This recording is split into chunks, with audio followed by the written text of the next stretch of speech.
Hi guys, welcome back to Rue Morgue TV. I'm Executive Editor Andrea Subasati, and Rue Morgue is pleased to announce the launch of Blood on Black Wax, a celebration of horror soundtrack, art, and music on vinyl. And that's a beautiful hardcover book. We're really excited about it. And in this episode of Rue Morgue TV, we've got the authors Aaron Lupton and Jeff SZPIRGLAS, and they're going to give you their top 5 horror movie soundtracks on vinyl of all time. So stay tuned for that. Enjoy the episode. Don't forget to like and subscribe, and we'll see you next time. Hey, I'm Aaron Lupton. I'm Jeff SZPIRGLAS. We're the authors of Blood on Black Wax. And you are watching Rue Morgue TV.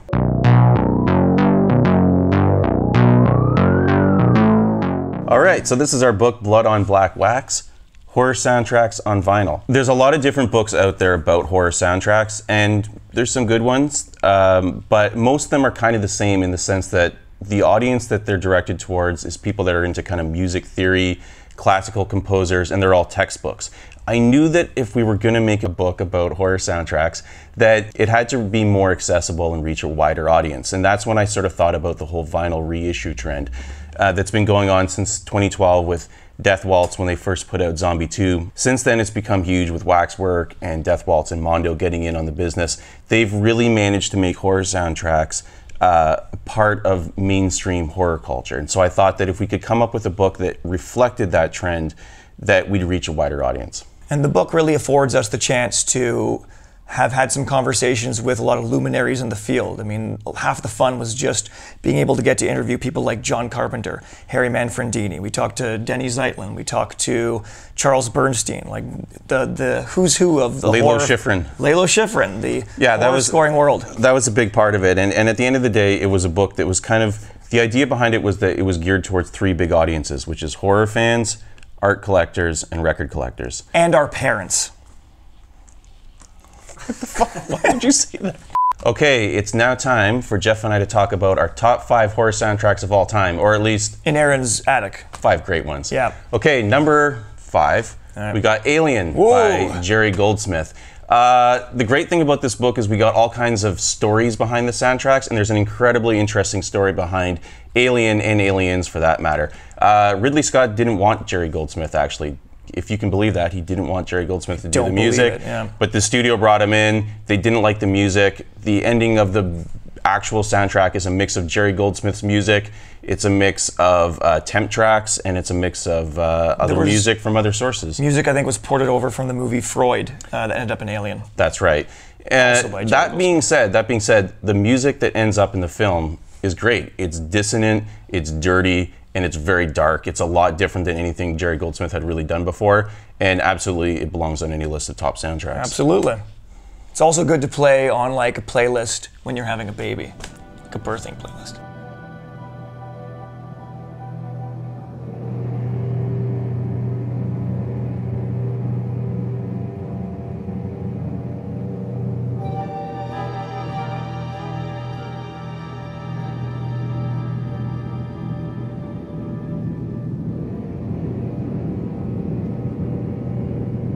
My number 5 choice is John Harrison's Creepshow.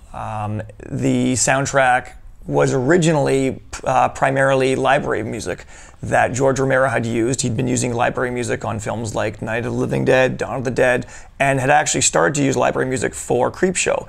But as John Harrison likes to say, he was the guy who had all the instruments, and they found that the fidelity of these old recordings didn't match the look of the film. And so although you might hear a lot of library music in the movie, like the disco hit Don't Let Go, that Harrison actually incorporated new music that really suits the film. He tried a whole bunch of different styles to match the anthology format of the film. This is the original edition of the record. However, Waxwork and La La Land put out an edition that is a double LP that incorporates both the score along with the original library tracks. So if you want to groove like Ed Harris does to Don't Let Go, you still have that opportunity, and that's our number 5. Don't let go.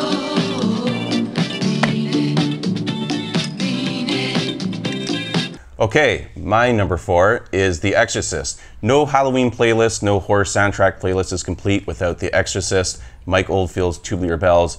You know it, I know it, it's a very popular piece of music. But did you know that originally who was hired to do the score for The Exorcist was none other than famous composer Lalo Schifrin, who's better known for doing a lot of 70s cop films, stuff like Dirty Harry, Bullet, even Enter the Dragon, an absolute legend and master craftsman in this whole trade. The music that he came up with for the film wasn't used other than I think in an earlier trailer. Yeah. And so no one really knows the mysterious circumstances under why it wasn't used. That being said, in our book, Blood on Black Wax, get ready. We actually asked Lalo Schifrin, we got an opportunity to speak to him, and we were told not to ask him about The Exorcist. So guess what we did? We asked him about The Exorcist. Hey, the guy's 80 years old. What's he going to do, right? Yeah. He's going to hang up on me. That's the worst that could happen. So we asked him about The Exorcist, and he gave us an incredible answer, which we're not going to tell you about. But anyhow, what the actual music that ended up in The Exorcist was really a hodgepodge, a lot of different soundscapes and different symphonic pieces from a lot of different composers. And it ended up, the whole thing kind of got re-recorded, excuse me, for this original LP. Waxwork put it out years later. It also features a very exciting hit from Mike Oldfield. I said that at the beginning. Did you?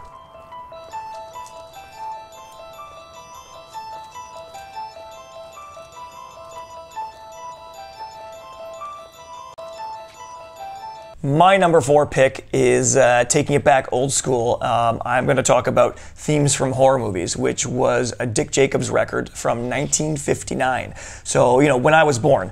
And what I love about this record is it is one of the first records that really takes a lot of the old sort of Universal era horror films and puts them on a vinyl LP. A lot of the music in these movies was credited to Joseph Gershenson, who was the sort of head of the music department, and musicians like Herman Stein, William Lava, Hans J. Salter, and a guy named Henry Mancini, who you might have heard of, never got the credit they deserved. But this incorporates music from Creature from the Black Lagoon, Tarantula, The Mole People. It's a great compilation of music from that era. Interestingly enough, it also includes music from James Bernard's Horror of Dracula, which also came out in the late 50s, and is a nice bridge to my number 3 choice, which I'll talk about a little bit later.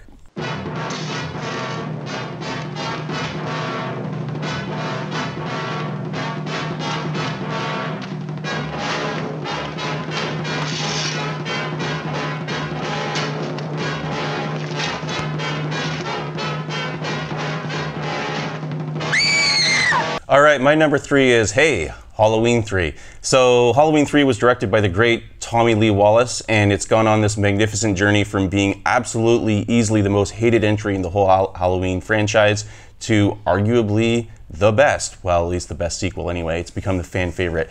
And Halloween 3 obviously wasn't liked originally because of the fact that it doesn't have anything to do with Michael Myers. It didn't fit in with Halloween 1 or 2. But how it fit in with the franchise was just in the overall look and the aesthetic. The story has nothing to do with Michael Myers or Jamie Lee Curtis or anything like that, but it seems to be set in the same world somehow. A big part of that is the music that original Halloween director John Carpenter came up with Alan Howarth.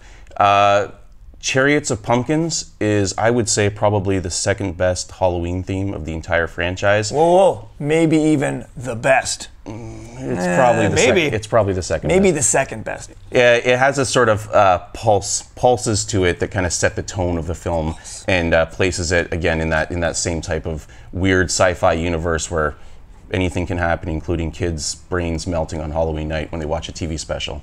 And that's my number 3. It also, Aaron, you know, if you want to bring it back up again, because we have all this extra time on this feature, you know, it is the Quatermass 2 of Halloween films. Yeah, everyone gets that reference. Do they? Right? Because it was written by Nigel Neal, who wrote Quatermass, and kind of emulates the movie Quatermass 2. Oh, there you go. Yeah, none of this is on the record. What's Quatermass? Oh, Aaron.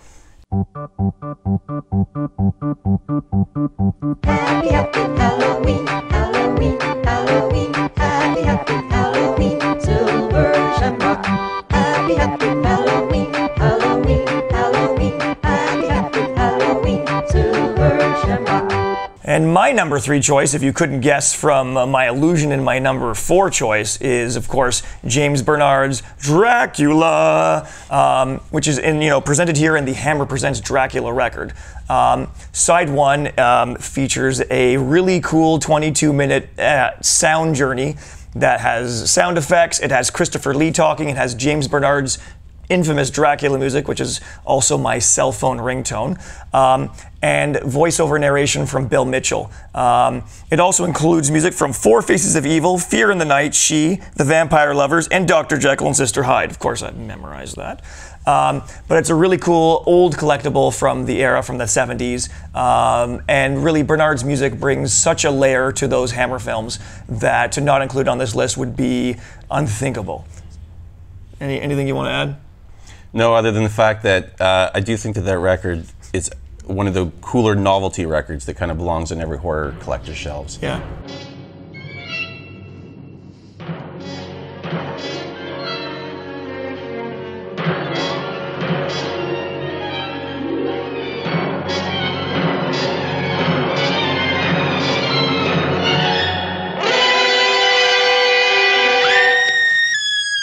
My number 2 is Suspiria. Okay, you can't have this list without Suspiria, right? Suspiria came out in 1977, which is the year that I was born.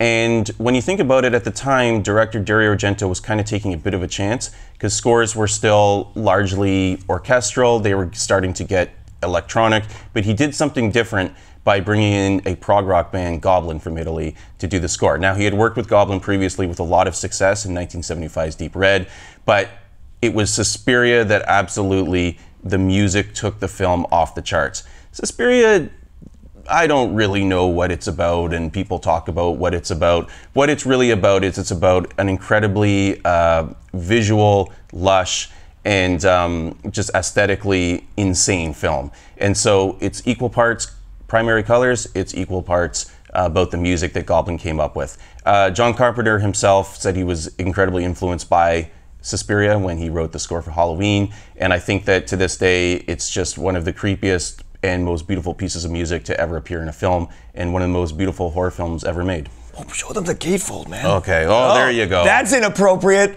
Oh. We wanted to have more images like that in the book, but our moms told us not to. No, so. and this is like, it's a safety lesson about knife skills.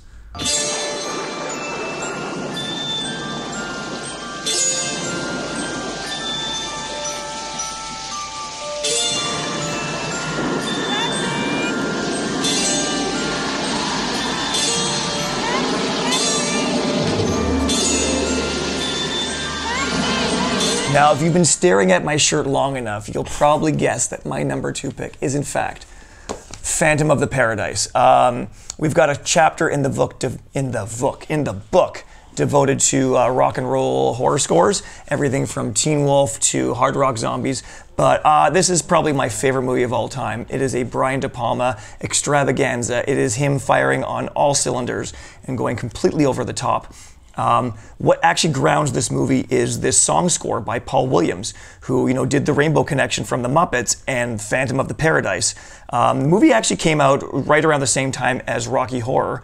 I think this is actually the superior film and the superior song score. The songs just really, I've mentioned they've ground the movie. There's a lot of like really achingly romantic love songs in here that really work wonders in the film.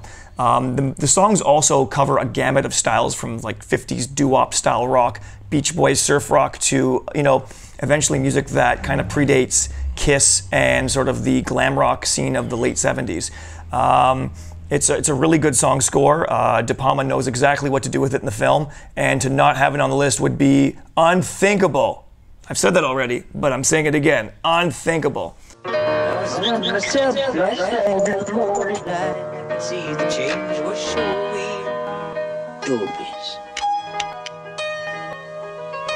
Like a child who was always poor, reaching out for more. I could feel the hunger growing. As I lost control, I swore I'd sell my soul. All right, guys, it is time, drum roll, for our my number one soundtrack pick. Oh, and that is... What is it? Every film ever made by John Carpenter. That's right. I fooled you all. So we've cheat. mentioned Carpenter about in every entry here. He's mentioned many, many times in the book, and he was the sort of flagship interview, the first interview that we got for the book, actually. That's because you can't talk about modern horror soundtracks without talking to the grand master of the modern horror soundtrack, and that is John Carpenter. Yeah. It's kind of amazing that somebody that wrote such minimalist music ended up writing music that's so memorable. These days, there's all kinds of people getting into synth music, horror synth music, everything from Slasher Dave to Carpenter Brute. And what's really cool about it is that John Carpenter got in the ring himself with his own Lost Themes albums, proving that he is still the king of that particular castle. But if you go back to his original catalog of films, everything ranging from Assault on Precinct 13 right up to Big Trouble in Little China, I think every one of those films is untouchable. And again, even if the story doesn't grab you, it's all about the look and the feel and the aesthetic of the film. And the great thing about John Carpenter's music is that in every one of those films, in every one of John Carpenter's early films, the music is as much of a reason why the movie is good as anything else. The music is so, so, so important.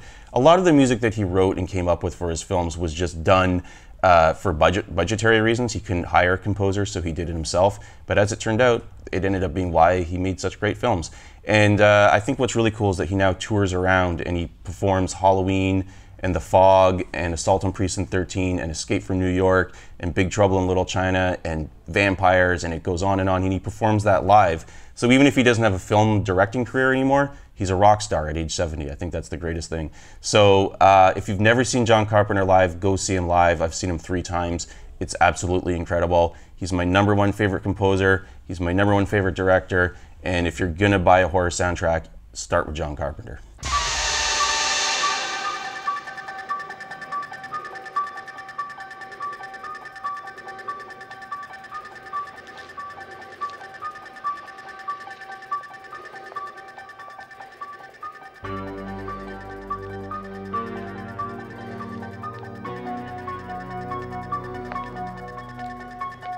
My #1 choice.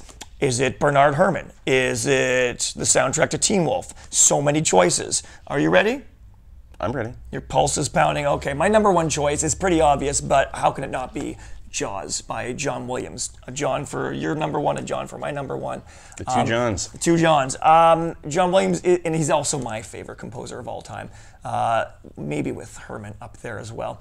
But I mean, Jaws is a great score all around. I know that we all know like the Jaws ostinato, the 2-note theme. Yeah, that anyone can play on the piano. It's a semitone apart. It's brilliant.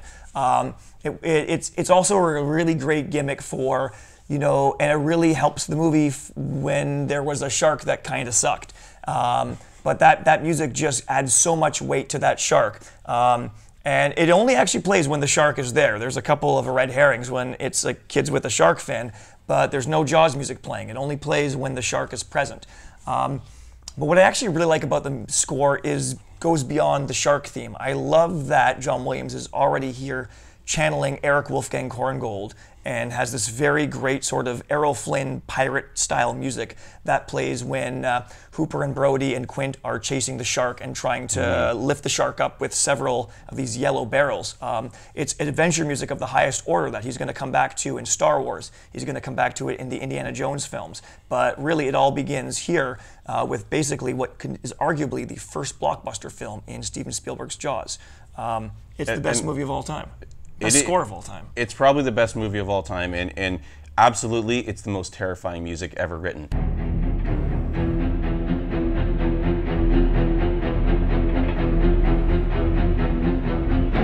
I'm Jeff Spearglass. And I'm Aaron Lupton, and we enjoyed talking to you today about Blood on Black Wax, horror soundtracks on vinyl. Please check the link below, and you'll find out about how you can get the book, when it comes out, including the Prom Night soundtrack, first official release of all time. Oh my. If you hit refresh, an angel will get its wings.